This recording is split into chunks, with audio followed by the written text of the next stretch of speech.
Chanhassen High School is currently transitioning to a different grading system called standards-based grading.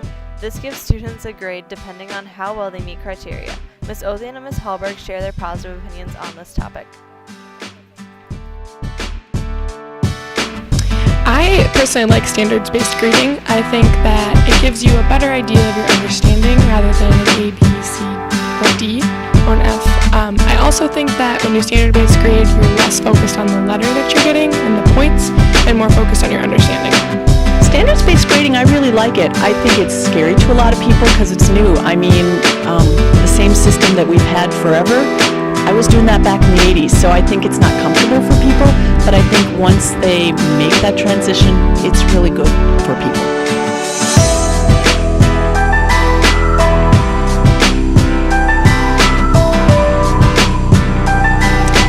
If we can reach an understanding where everybody understands what a 1, 2, 3, or 4 means and how it's going to eventually translate into a grade, and get them to focus on just the learning of the material rather than the points or the scale, I feel like it will benefit them in the long run.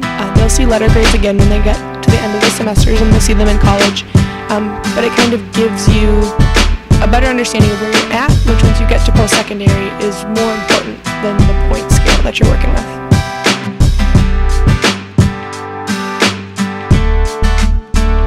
Their concerns range from how am I going to know how we're doing, when is my grade going to come out, how is it going to transfer to a college transcript.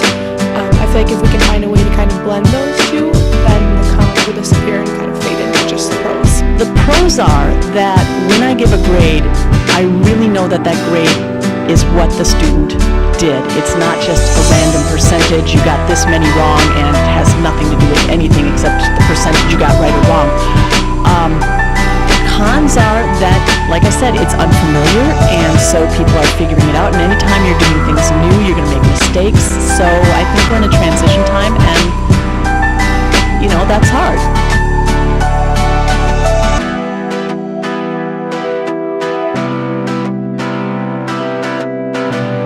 The more prepared you are in terms of material that you've learned, the better. Having been in college, having been in high school, a lot of times it was memorizing just for the test and forgetting it afterwards since I didn't think it was important. If you're striving to have an understanding and that's what your teachers are assessing rather than the number of points you got on each thing, I feel like you'll be better prepared to get to a situation where you're responsible for your own learning, and it is important to not just memorize it in order to get through to the next semester or whatever class is going to build on your current one. Yes, they have to strive, but they also have to have chances to improve. They have to have chances to struggle and still grow and move forward.